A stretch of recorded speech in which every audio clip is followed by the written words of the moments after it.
Тенисот е следен како за одјава, ќе одјаваме заедно со Јована и Соване, ќе дојдат тука кон крајот на разговорот. Гости во студиото Михаела Попова, Нета Павловска и Зоран Поповски. Македонија има нов судија на стол со бела значка. Ќе почнеме со дамата која што е последната во низата. Добро утро прво за сите. Добро утро Михаела и за тебе. Се остварили сонот? Да, после долги години, да. Колку се тоа долги години? Па, тениската кариера 10 години, судењето 3 години. И...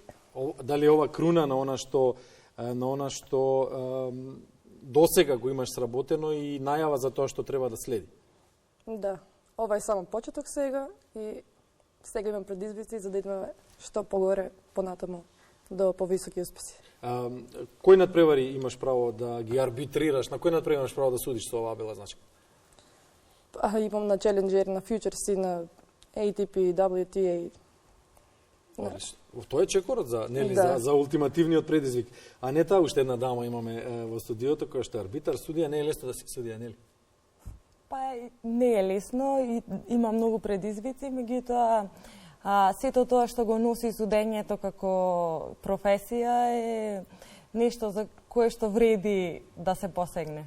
Кој е моментот што ќе го издвоиш од твојата досегашна кариера како арбитар? Пред малку баш разговаравме, рековте за вас дека најбитните беа тие два поени на Новак Џоковиќ на кога го победи Федерер, полуфиналето на US Open. Јас имав тога шанса во животот да го гледам и мислам дека тоа беше на, да кажам, одскочна даска за мене, кога одлучив дека еден ден веројатно би се занимавала и јас со судење и желбата за еден ден да бидам на терен дојде токму од тој меч. Тој меч беше пресвртница, ќе констатираме, да прецизираме, значи пресвртница во една тениска ера, за мене лично, гледајќи го на ТВ екраните, тоа беа двата поена кои што го трасираа патот на Џоковиќ до она што е сега, тој е најуспешниот тенисер во историјата на овој спорт. Белиот спорт ли, така се вика Зоки тенисот, да, зошто е бел спорт тенисот? Бел затоа што на Вимблдон имаше традиција играчите да бидат сите во бело. Аристократски спорт, да. Дали е навистина таков, дали во денешно време во современите услови секој може и секој има право да учествува, да биде дел од тенисот? Па, како што се менува времето, порано беше многу поаристократски. Сега веќе се менува и тоа, и правилата, и за облекување на играчите, и за тие што учествуваат. И секој може да игра више тенис. Да. Кој е најголемиот предизвик на еден тениски судија на еден надпревар? Предизвикот е да се биде там, да се дојде до меч, турнир, Гранд Слем, да се учествува таму, да се на некој начин да се надпреваруваш со надпреварувачите, да бидеш, бидејќи си ти судија, ти треба да одлучуваш. Да го водиш. Да го водиш едноставно мечот. Диригент да бидеш. Во најмала рака. Ја имав прилика многу одамна у Америка, еден кога ми правеше евалуација, ми кажа дека ние сме менаџери. Треба да го менаџираш мечот fair и according to the rules. Значи, спрема некои правила, кои што сите ги знаат. Играчите не ги знаат сите правила, ние мора да ги знаеме, затоа и сме суди. Значи, ние сме на некој начин менаџери. Они се таму, еден ќе победи, еден ќе изгуби. Добро, тие и да ги знаат правилата, повторно ќе влечат на своја вода, водата на своја страна ќе ја влечат, така? Но е нормално. Ја гледаме уште еднаш Михаела во кадрот, ова е тоа што го чекаше и тоа што го дочека. Михаела, ќе издвоиш ли досега некоја ситуација која што во твојата кариера ти има оставено впечаток, некоја твоја добра одлука или некоја лоша одлука? Луѓе сме, нели, грешиме, животот е составен дел од добрите и од лошите нешта. Па гледаме сите да правилно да пресудиме, но луѓе сме сите грешиме, така да на секој турнир има грешки. И гледаме да ги минимализираме тие грешки, да бидеме се подобри на секој турнир. На колку турнири имаш до сега си била како дел од арбитарскиот кор, ќе кажеме, како дел од оние кои што судат, на колку турнири до сега, колку имаш посетено? Па, како што почнав од првата година по 2 турнири, следната година на 5 и сега сум од 8 до 10 турнири. Па, гледаме од година на година се повеќе и повеќе. А Нета, на кој ниво се македонските судии, гледајќи во регионални, европски па и светски рамки?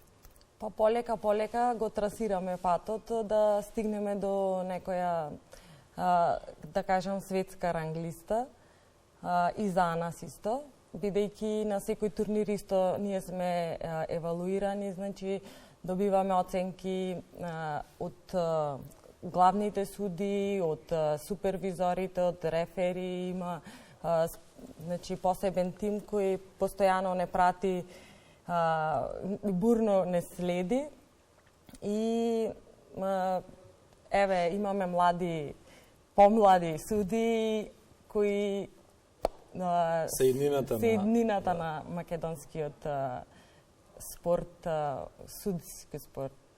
Да, тој дел, тој најнепосакуваниот дел, нужното зло, како што сакаат да кажат. Зборувате со поранешен кошаркарски судија пред да го повредам коленото, така што многу добро знам зашто зборувате. 15 долги години бев судија по македонските кошаркарски терени.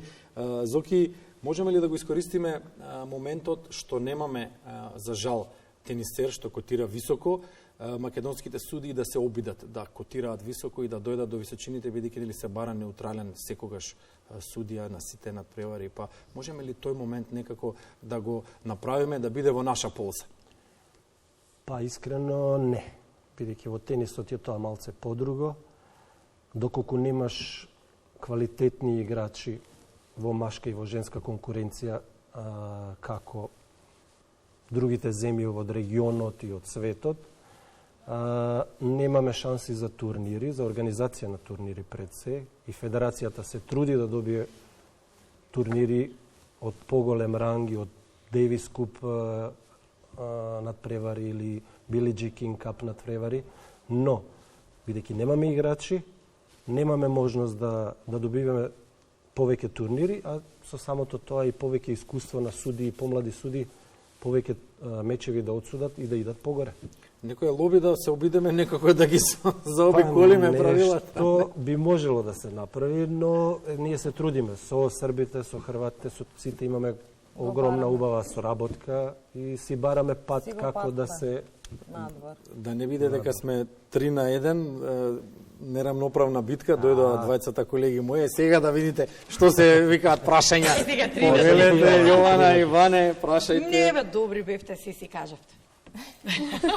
Сега ја свативме суштината на портокал од 3 часа што не дружеше во емисија. Завршивме како тениска топче. Сакај да прашам, ама го приметив тоа, ама не. Тој е декорот, почетокот на емисијата. Денеска здравата храна. Случајно се најде на маса и секогаш во 3 часа разговор мора да најдеме некоја тема да се посмееме. Сигурно немате прашање? Да затвориме јас полека, да. Прво да ви посакам многу успех и многу среќа на дамите и на господинот, се разбира. Дел сте од едно аристократско семејство кое што не е лесно да ве прими. Вие веќе имате таа шанса. Уживајте во минутите што ќе ги поминете на теренот и гордо да го веете нашето знаме, па макар и на телопот, нели, кога ќе се појави вашето име. Благодариме што бевте гости. Благодариме на вас. Благодариме на поканата. Кога тема спорт секогаш знаеш што да кажете. Дали забележа како се заките? Дали свој на своето. Само на таа тема, Јована. ќе дискутираме по емисија. Толку од мене ќе се одеват, односно ќе одеват емисијата Јована Иване.